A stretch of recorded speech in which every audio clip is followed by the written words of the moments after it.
भगवान ने कहा है चातुर्वर्ण्यम मया सृष्टम, तो 4 वर्ण भगवान के बनाए हैं। भगवान के बनाए 4 ही वर्ण हैं, ब्राह्मण, क्षत्रिय, वैश्य, शूद्र, और इन्हीं के अनुसार उन्होंने कार्य विभाजन भी किया है और इन्हीं के अनुसार उन्होंने धर्म का उपदेश भी किया है। लेकिन यह स्पष्ट नहीं होता है कि ये क्षत्रिय जाति में है कि शूद्र जाति में। तो इस बारे में हमारा यही कहना है कि आपके परंपरा में क्या अभिमान है। आपके बाप दादाओं ने बताया होगा ना कि हम लोग क्षत्रिय हैं, कि हम लोग शूद्र हैं। जैसा अभिमान आपको आपके परंपरा से प्राप्त हुआ है, उसी अनुसार अभिमान रखते हुए आपको अपना व्यवहार करना चाहिए। और तो अभी अभी आपने जिन धार्मिक वेशभूषा धारण बाबा जी को सुना, वो बाबा जी कह रहे थे कि जो 4 वर्ण है वो भगवान ने बनाए हैं, चारों वर्णों के जो कर्म हैं वो भी भगवान ने ही बनाए हैं। उनके हिसाब से, यानी कि उनके भगवान के हिसाब से भगवान ने ब्राह्मणों को ज्ञान का आदान प्रदान करने का कर्म दिया, और भगवान ने क्षत्रियों को सबकी रक्षा करने का कर्म दिया, ब्राह्मण ने वैश्य को व्यापार करने का यानी कि आर्थिक लेन देन करने का कर्म दिया, और इन तीनों की सेवा करने के लिए शूद्र नाम का एक चौथा वर्ण का निर्माण किया। अब ये शूद्र जो है ये क्या काम रहा है इसका, कि अपने से ऊपर के तीनों वर्णों की सेवा करना। सेवा क्या होती है? देखिए, आज हम स्वच्छ वातावरण में रह रहे हैं, हमारी सड़कें साफ है, गलियां, मोहल्ले, बाजार, शहर, गांव साफ है, और ये जो साफ सफाई हो रही है ये लोगों के द्वारा की गई है, और वो लोग एक तरीके से सेवा कर रहे हैं, पूरे देश की सेवा कर रहे हैं। तो क्या आप उनको शूद्र मानेंगे? अगर आपके घर में, गांव में, शहर में, गली में, मोहल्ले में, बाजार में कोई पशु पक्षी जानवर मर गया है, तो उस मरे हुए पशु पक्षी जानवर की जो डेड बॉडी होती है, उस डेड बॉडी को वहां से हटाकर उसकी डेड बॉडी को ठिकाने लगाने का जो काम जो लोग कर रहे हैं, क्या वो लोग आपकी सेवा नहीं कर रहे हैं? एक तरह से देखा जाए तो वो भी आप ही की सेवा है। तो क्या वो लोग भी शूद्र में शामिल होते हैं?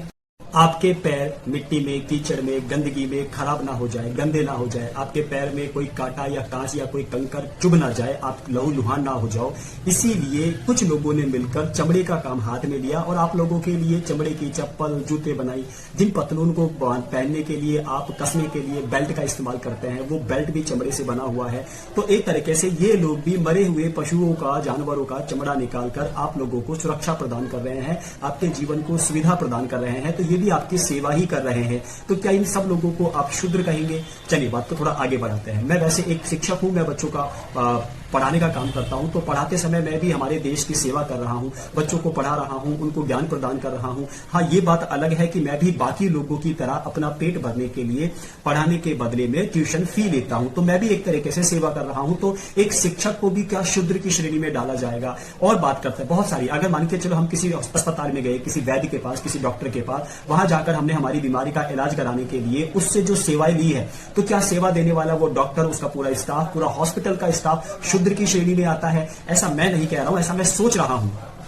दूसरी तरफ अगर हम बात करें हमारे देश के सिपाहियों की, चाहे वो जल सेना हो, थल सेना हो या वायु सेना हो, या देश के भीतर हम बात करें पुलिस विभाग की, तो ये जो हमारे जवान हैं, हमारे देश की रक्षा कर रहे हैं, ये बॉर्डर पे खड़े हुए हैं, ये अपने परिवार से दूर रह रहे हैं, भूखे प्यासे ये हमारी सेवा कर रहे हैं। देश के भीतर जो हमारा पुलिस विभाग है, सारे पुलिस अधिकारी, कर्मचारी, छोटे से लेकर बड़े तक अपनी जिंदगी को रिस्क पे रखते हैं। ये लोग मुठभेड़ भी करते हैं, एनकाउंटर भी होते हैं, ये लोग भी घायल होते हैं, जख्मी होते हैं, ये लोग हमारी सेवा करते हैं। तो क्या हम इन सबको भी शूद्र की श्रेणी में मानकर चले? चलिए बात को ज्यादा लंबा नहीं करते हैं, हम हमारे घर के बारे में बात करते हैं। हमारे घर में हमारी जो औरतें होती हैं, जो महिलाएं होती हैं, वो महिलाएं दिन भर घर में काम करती हैं, वो हमारी सेवा करती है, हमारे कपड़े धोती हैं, घर को साफ सफाई करती है, हमारे मिलने वाले मेहमानों का, दोस्तों का स्वागत करती है, उनके चाय नाश्ते का इंतजाम करती हैं। चाहे वो कितनी ही बीमार, कितनी ही अस्वस्थ हो मन से या तन से, उसके बावजूद भी वो पूरी ईमानदारी से हमारी सेवा करते हैं, हमारे लोगों की सेवाएं करती हैं। तो वो भी सेवा कर रही हैं। तो क्या हम सभी महिलाएं जो सेवा करती हैं उनको हम शूद्र श्रेणी में डाल दिए? क्या हम ऐसा मान के चले कि भगवान के अनुसार, इनके धार्मिक ग्रंथों के अनुसार ये सारी महिलाएं शूद्र में आती हैं? वैसे अब तक की इस वीडियो में मैं खुद को यही समझाने की कोशिश कर रहा हूं, या खुद से यही प्रश्न कर रहा हूं, और हो सकता है कि मेरा यह प्रश्न आपको लोगों के लिए भी हो, और आप कमेंट बॉक्स में कमेंट करके मुझे जरूर बताइएगा कि अभी अभी वीडियो के शुरुआत में धार्मिक वेशभूषा धारक बाबा जी, जिन्होंने माथे पर पीले रंग का पदार्थ लगाया हुआ था, अजीब से एक विशेष खास रंग के वस्त्र पहने हुए थे, गले में और माथे पर बहुत सारी मालाएं उन्होंने पहनी हुई थी, जिनको देखकर एक अलग ही छवि मन में बन रही थी। तो वो बाबा जी के अनुसार जो भगवान है, भगवान ने सारे चारों वर्णों का निर्माण किया और फिर इन चारों वर्णों को इनके 4 कर्म भी दिए। तो मैं एक चीज समझ नहीं पा रहा हूं कि बाबा जी को ये बातें किसने बताई? क्या भगवान ने इनके कान में आकर ये बात बोली? क्या यह भगवान जब ये सब चीजें बना रहे थे तो कहीं दूर बैठकर ये इस दृश्य को देख रहे थे?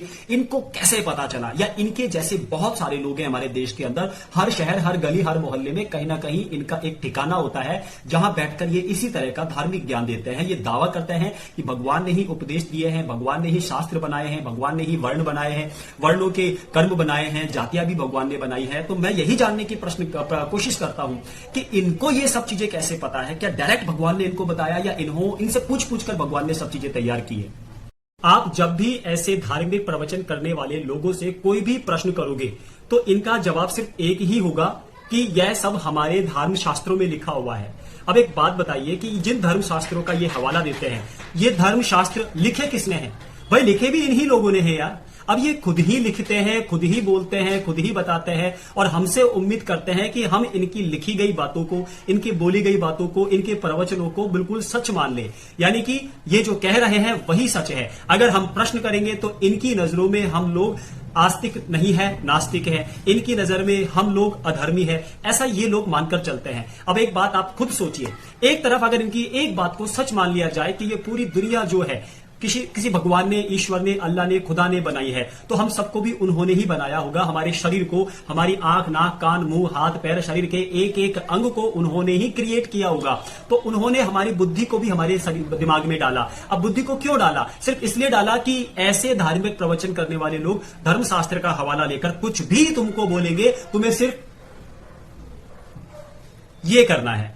ये कोई बात है यार? ऐसे धार्मिक लोग हमेशा हमसे एक उम्मीद लगाते हैं कि आप भगवान, धर्म, ईश्वर, अल्लाह, देवी देवता, खुदा, भगवान के बारे में किसी भी प्रकार का कोई प्रश्न ना करें, क्योंकि जो कुछ भी है वही सत्य है। जो धार्मिक किताबों में, शास्त्रों में लिखा हुआ है वही सच है।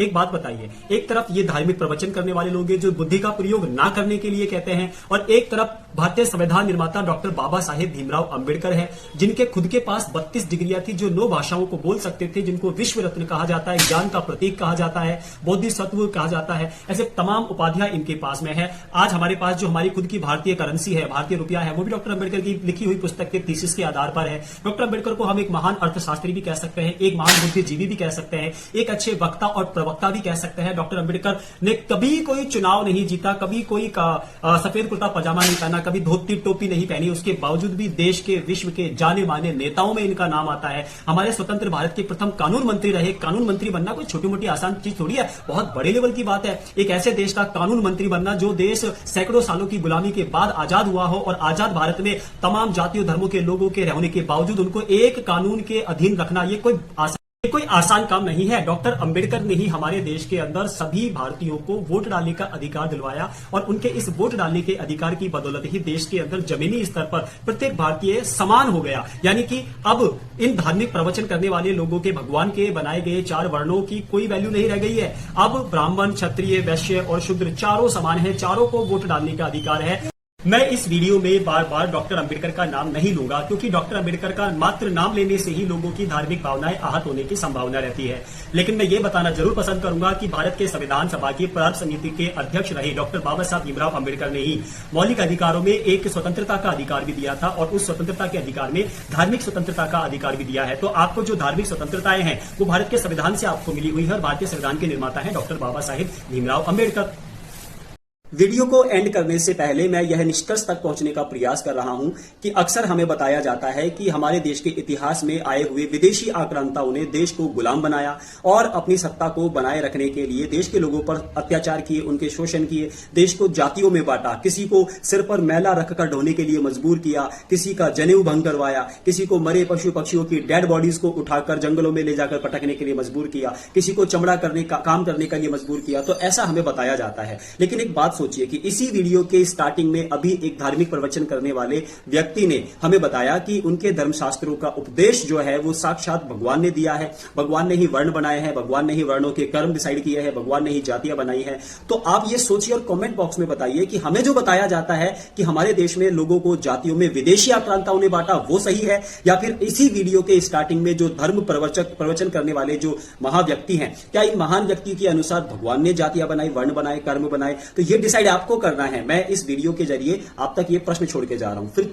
जाते जाते एक बहुत ही महत्वपूर्ण बात और सुनते जाइए और मुझे कमेंट बॉक्स में कमेंट करके जरूर बताइएगा कि भगवान ने जो सारे वर्ण बनाए हैं, 4 वर्ण बनाए, चारों के कर्म बनाए, जातियां बनाई, कर्म के हिसाब से इंसान की छवि बनती है। तो अब ये बताइए कि हाल ही में जो हमारे देश के अंदर नगर पालिका, नगर परिषद, नगर निगम में सफाई कर्मचारी पदों के लिए जो भर्तियां होती हैं, उसमें देश के प्रत्येक नागरिक को, फिर चाहे वो किसी भी वर्ण का हो या आज के संवैधानिक स्वरूप के हिसाब से वो SC, ST, OBC, general category, EWS, सवर्ण जाति या किसी भी जाति का हो, वो सब लोग आवेदन करते हैं। सबको सफाई कर्मचारी बनने के लिए एक होड़ सी मच गई है, सबको सरकारी नौकरियां चाहिए और काम उनका वही है, वो भी सफाई ही करेंगे, गंदगियां उठाएंगे, नालियां साफ करेंगे, सड़कें साफ करेंगे। तो एक तरीके से वो सब सेवा ही करेंगे। तो क्या भगवान के हिसाब से, धर्म शास्त्रों के हिसाब से, वर्ण के हिसाब से ये सभी लोग शूद्र होंगे? क्योंकि शूद्र का काम होता है सेवा करना। और अगर गलती से ऊंची जाति का व्यक्ति या मान के चलिए सवर्ण जाति का व्यक्ति जो जनरल कैटेगरी में आता है, और आजकल तो OBC भी खुद को सवर्ण ही समझते हैं, तो जब ये लोग सफाई कर्मचारी का पद ले लेंगे तो क्या जब ये सफाई करेंगे, झाड़ू निकालेंगे, सेवा करेंगे, तो ये OBC ही रहेंगे या फिर ये शूद्र होंगे? ये सवर्ण ही रहेंगे या फिर ये शूद्र होंगे? तो ये जो खुद को ब्राह्मण, क्षत्रिय, वैश्य समझते हैं, अगर इनके पास ये नौकरी आ जाती है और अगर ये काम करते हैं तो क्या ये सभी शूद्र होंगे?